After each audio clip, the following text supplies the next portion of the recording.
किताब दा नाम एक ते उपजै एक समावै। लेखक दा नाम गुरजंट सिंह आस्ट्रेलिया। आवाज़ जगजीत सिंह ईसेवाल। अध्याय 14वां ਜ਼ਰੂਰੀ ਗੱਲਾਂ। परमात्मा ਦੀ ਕਿਰਪਾ ਦੁਆਰਾ ਮੈਨੂੰ ਜੋ ਵੀ ਗਿਆਨ ਹਾਸਲ ਹੋਇਆ ਹੈ ਉਸ ਦੇ ਹਿਸਾਬ ਨਾਲ ਦਾਸ ਨੇ ਤੁਹਾਡੇ ਲਈ ਕੁਝ ਜ਼ਰੂਰੀ ਗੱਲਾਂ ਲਿਖੀਆਂ ਹਨ ਜੋ ਹੇਠ ਲਿਖੇ ਅਨੁਸਾਰ ਹਨ। ਨੰਬਰ 1, ਕਦੇ ਵੀ ਬਹਾਦਰੀ ਦੀ ਤਾਰੀਫ ਨਾ ਕਰੋ, ਕਿਉਂਕਿ ਇੱਕ ਜ਼ਾਲਮ ਵੀ ਬਹਾਦਰ ਹੀ ਹੁੰਦਾ ਹੈ। ਤਾਰੀਫ ਕਰਨੀ ਹੈ ਤਾਂ ਚੰਗੇ ਕੰਮ ਦੀ ਕਰੋ, ਕਿਉਂਕਿ ਚੰਗਾ ਕੰਮ ਹੀ ਸਾਨੂੰ ਪਰਮਾਤਮਾ ਤੱਕ ਲੈ ਕੇ ਜਾਂਦਾ ਹੈ। ਨੰਬਰ 2, ਬਹਿਸ ਕਰਨੀ ਬਹੁਤ ਜ਼ਰੂਰੀ ਹੈ, ਪਰ ਇਸ ਦਾ ਉਦੇਸ਼ ਕਿਸੇ ਨੂੰ ਹਰਾਉਣਾ ਨਹੀਂ, ਸਗੋਂ ਗਿਆਨ ਹਾਸਲ ਕਰਨਾ ਹੋਣਾ ਚਾਹੀਦਾ ਹੈ। ਨੰਬਰ 3, ਸ਼ੀਤ ਯੁੱਧ ਜ਼ਰੂਰੀ ਹੈ, ਕਿਉਂਕਿ ਮਨ ਵਿੱਚ ਭਰੀ ਹੋਈ ਕਿਸੇ ਵਿਰੋਧੀ ਨਕਾਰਾਤਮਕ ਊਰਜਾ ਸ਼ਬਦਾਂ ਦੁਆਰਾ ਬਾਹਰ ਨਿਕਲ ਜਾਂਦੀ ਹੈ ਤੇ ਕੋਈ ਖਤਰਨਾਕ ਸਥਿਤੀ ਜਨਮ ਨਹੀਂ ਲੈ ਪਾਉਂਦੀ। ਨੰਬਰ 4, ਵਿਸ਼ਵ ਵਿੱਚ ਪੂਰਨ ਸ਼ਾਂਤੀ ਅਸੰਭਵ ਹੈ, ਕਿਉਂਕਿ ਮਨੁੱਖ ਦੀ ਇੱਕ ਦੂਸਰੇ ਤੋਂ ਅੱਗੇ ਲੰਘਣ ਦੀ ਇੱਛਾ ਇਸ ਦਾ ਕੁਦਰਤੀ ਸੁਭਾਅ ਹੈ। ਨੰਬਰ 5, ਕਿਸੇ ਦੇ ਅਹਿਸਾਨ ਦਾ ਬਦਲਾ ਜ਼ਰੂਰ ਚੁਕਾਉਣਾ ਚਾਹੀਦਾ ਹੈ, ਨਹੀਂ ਤਾਂ ਅਗਲੇ ਜਨਮ ਲਈ ਸਾਡੀ ਕਿਸਮਤ ਵਿੱਚ ਇੱਕ ਹੋਰ ਲੇਖਾ ਲਿਖ ਦਿੱਤਾ ਜਾਵੇਗਾ। ਨੰਬਰ 6, ਜੇਕਰ ਗਿਆਨ ਵਿੱਚ ਵਾਧਾ ਕਰਨਾ ਹੈ ਤਾਂ ਹਰ ਤਰ੍ਹਾਂ ਦੀ ਸ਼੍ਰੇਣੀ ਦੇ ਮਨੁੱਖ ਦੀ ਸੰਗਤ ਕਰੋ। ਨੰਬਰ 7, ਕਿਸੇ ਵੀ ਗੱਲ ਨੂੰ ਬਿਨਾਂ ਜਾਂਚ ਪੜਤਾਲ ਕੀਤੇ ਆਪਣੇ ਜੀਵਨ ਵਿੱਚ ਲਾਗੂ ਨਾ ਕਰੋ, ਪਰ ਜਾਂਚ ਪੜਤਾਲ ਪ੍ਰਤੀਸ਼ਤ ਮਾਤਰਾ ਦੇ ਆਧਾਰ ਤੇ ਕਰਨੀ ਚਾਹੀਦੀ ਹੈ।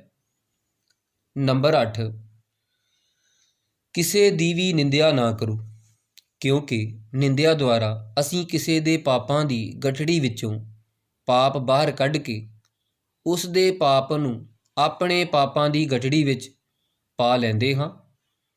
ਨੰਬਰ 9, ਜੇਕਰ ਤੁਸੀਂ ਕੋਈ ਪਾਪ ਕਰਦੇ ਹੋ ਤਾਂ ਖੁਸ਼ ਹੋ ਕੇ ਇਹ ਨਾ ਕਹੋ ਕਿ ਇਹ ਸਾਡੀ ਕਿਸਮਤ ਵਿੱਚ ਹੈ, ਸਗੋਂ ਚਿੰਤਾ ਕਰੋ ਤੇ ਸੋਚੋ ਕਿ ਕੁਦਰਤ ਸਾਨੂੰ ਕੋਈ ਕਸ਼ਟ ਦੇਣ ਦੀ ਤਿਆਰੀ ਕਰ ਰਹੀ ਹੈ। ਨੰਬਰ 10, ਨਾਮ ਜਪਣਾ ਸਾਡਾ ਤੋਂ ਉੱਤਮ ਕੰਮ ਹੈ, ਫਰਜ਼ ਅਤੇ ਪੌਸ਼ਟਿਕ ਖੁਰਾਕ ਹੈ। ਨੰਬਰ 11, ਔਰਤ ਦੇਵੀ ਹੈ ਪਰ ਮਰਦ ਦੇਵ ਨਹੀਂ ਹੈ। ਨੰਬਰ 12, ਔਰਤ ਭਾਵਨਾਵਾਂ ਦਾ ਸਮੁੰਦਰ ਹੈ, ਇਸ ਦੀਆਂ ਕਿਸ ਤਰ੍ਹਾਂ ਦੀਆਂ ਭਾਵਨਾਵਾਂ ਦੀ ਸੁਨਾਮੀ ਕਿਸ ਵੇਲੇ ਕਿਸ ਇਨਸਾਨ ਉੱਤੇ ਝੁੱਲ ਜਾਵੇ, ਇਸ ਉੱਤੇ ਔਰਤ ਦਾ ਖੁਦ ਵੀ ਕੋਈ ਖਾਸ ਨਿਯੰਤਰਣ ਨਹੀਂ ਹੁੰਦਾ। ਨੰਬਰ 13, ਨਾਮ ਜਪਦੇ ਹੋਏ ਕਦੇ ਵੀ ਇਹ ਆਸ ਨਾ ਰੱਖੋ ਕਿ ਪਰਮਾਤਮਾ ਸਾਨੂੰ 1 ਸਾਲ ਤੱਕ, 10 ਸਾਲ ਤੱਕ ਜਾਂ ਇਸ ਜਨਮ ਵਿੱਚ ਮਿਲ ਜਾਵੇ, ਸਗੋਂ ਇਹ ਆਸ ਰੱਖੋ ਕਿ ਕਿਸੇ ਜਨਮ ਵਿੱਚ ਤਾਂ ਜ਼ਰੂਰ ਹੀ ਮਿਲੇਗਾ। ਨੰਬਰ 14, ਹਥਿਆਰ ਰੱਖਣਾ ਜ਼ਰੂਰੀ ਹੈ, ਪਰ ਇਸ ਨੂੰ ਰੱਖਣ ਦਾ ਮਕਸਦ ਨਾਸ਼ ਨਹੀਂ, ਸਗੋਂ ਰੱਖਿਆ ਹੋਣਾ ਚਾਹੀਦਾ ਹੈ। ਨੰਬਰ 15, ਔਰਤ ਨੂੰ ਮਰਦ ਦੇ ਬਰਾਬਰ ਸਿੱਖਿਆ ਮਿਲਣੀ ਜ਼ਰੂਰੀ ਹੈ, ਕਿਉਂਕਿ ਜੇ ਮਾਵਾਂ ਸਿੱਖਿਅਤ ਹੋਣਗੀਆਂ ਤਾਂ ਹੀ ਨਿਰੋਗ ਸਮਾਜ ਦੀ ਰਚਨਾ ਹੋ ਪਾਵੇਗੀ।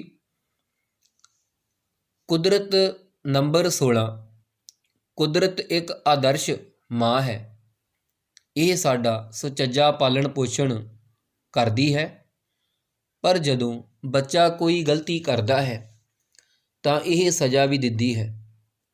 ਨੰਬਰ 17, ਸੰਤ ਦੀ ਨਿੰਦਿਆ ਕਦੇ ਵੀ ਨਹੀਂ ਕਰਨੀ ਚਾਹੀਦੀ, ਇਹ ਆਪਣੇ ਹੱਥੀਂ ਆਪ ਹੀ ਜ਼ਹਿਰ ਦਾ ਪਿਆਲਾ ਪੀਣ ਦੇ ਸਮਾਨ ਹੈ। ਨੰਬਰ 18, ਜੇਕਰ ਵਿਦਵਾਨ ਬਣਨਾ ਹੈ ਤਾਂ ਸਿਰਫ ਇਹ ਨਾ ਵੇਖੋ ਕਿ ਕੋਈ ਕੰਮ ਹੋ ਰਿਹਾ ਹੈ, ਸਗੋਂ ਇਹ ਵੀ ਜਾਣਨ ਦੀ ਕੋਸ਼ਿਸ਼ ਕਰੋ ਕਿ ਇਹ ਕੰਮ ਕਿਸ ਤਰ੍ਹਾਂ ਹੋ ਰਿਹਾ ਹੈ ਤੇ ਇਸ ਦੇ ਹੋਣ ਪਿੱਛੇ ਮਕਸਦ ਕੀ ਹੈ। ਨੰਬਰ 19, ਸਾਨੂੰ ਸਿਆਸਤ ਜ਼ਰੂਰ ਸਿੱਖਣੀ ਚਾਹੀਦੀ ਹੈ ਤਾਂ ਕਿ ਕੋਈ ਸਾਡੇ ਨਾਲ ਸਿਆਸਤ ਨਾ ਖੇਡ ਸਕੇ। ਨੰਬਰ 20, ਜੋ ਔਲਾਦ ਆਪਣੇ ਮਾਤਾ ਪਿਤਾ ਦੀ ਸੇਵਾ ਨਹੀਂ ਕਰਦੀ ਉਸ ਨੂੰ ਨਰਕ ਤੋਂ ਇਲਾਵਾ ਹੋਰ ਕਿਸੇ ਵੀ ਸਥਾਨ ਦੀ ਪ੍ਰਾਪਤੀ ਨਹੀਂ ਹੁੰਦੀ। ਨੰਬਰ 21, ਜੇਕਰ ਅਸੀਂ ਕਿਸੇ ਨੂੰ ਧੱਕੇ ਨਾਲ ਕੋਈ ਧਰਮ ਅਪਣਾਉਣ ਲਈ ਮਜਬੂਰ ਕਰਦੇ ਹਾਂ ਤਾਂ ਅਸੀਂ ਪਰਮਾਤਮਾ ਦੀ ਨਜ਼ਰ ਵਿੱਚ ਪਾਪੀ ਹਾਂ। ਨੰਬਰ 22, ਸਾਡੀ ਮੁੱਠੀ ਵਿੱਚ ਜਿੰਨੀ ਮਿੱਟੀ ਆ ਸਕਦੀ ਹੈ ਉਸ ਵਿੱਚ ਮੌਜੂਦ ਸੂਖਮ ਜੀਵਾਂ ਦੀ ਗਿਣਤੀ ਪੂਰੀ ਪ੍ਰਿਥਵੀ ਦੇ ਮਨੁੱਖਾਂ ਨਾਲੋਂ ਕਿਤੇ ਵੱਧ ਹੁੰਦੀ ਹੈ। ਸੋਚੋ, ਮਨੁੱਖੀ ਜਨਮ ਕਿੰਨੀਆਂ ਘੱਟ ਰੂਹਾਂ ਨੂੰ ਪ੍ਰਾਪਤ ਹੁੰਦਾ ਹੈ।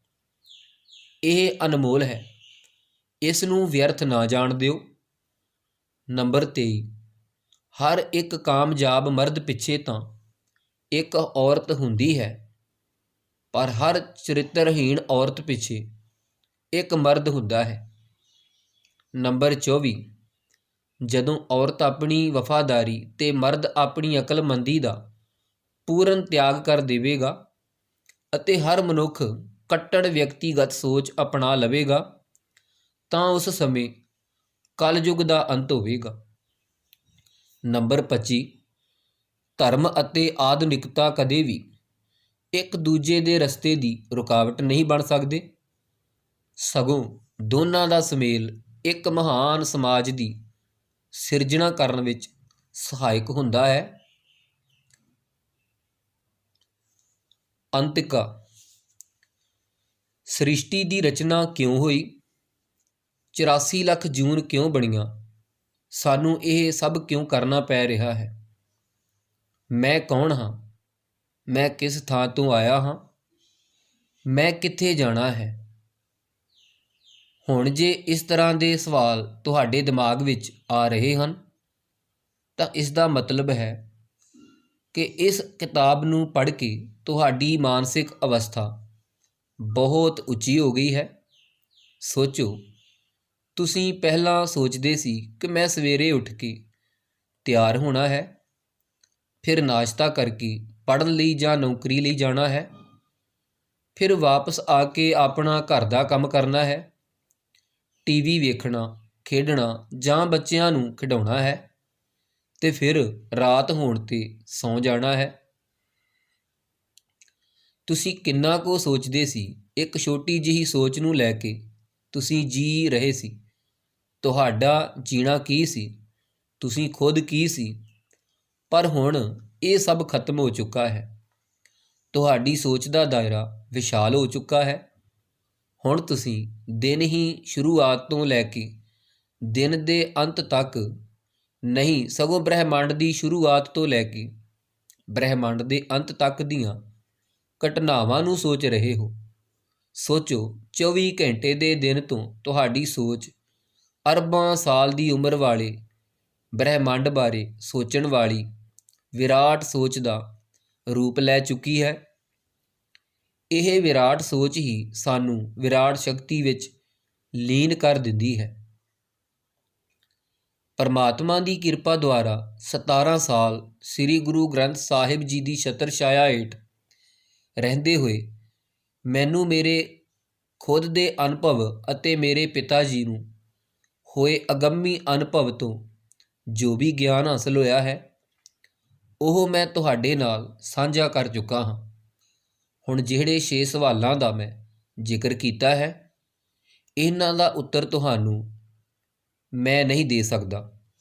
ਇਹਨਾਂ ਦਾ ਉੱਤਰ ਤੁਸੀਂ ਪਰਮਾਤਮਾ ਦਾ ਨਾਮ ਜਪ ਕੇ ਖੁਦ ਹੀ ਖੋਜਣਾ ਹੈ। ਵਾਹਿਗੁਰੂ ਜੀ ਕਾ ਖਾਲਸਾ, ਵਾਹਿਗੁਰੂ ਜੀ ਕੀ ਫਤਿਹ।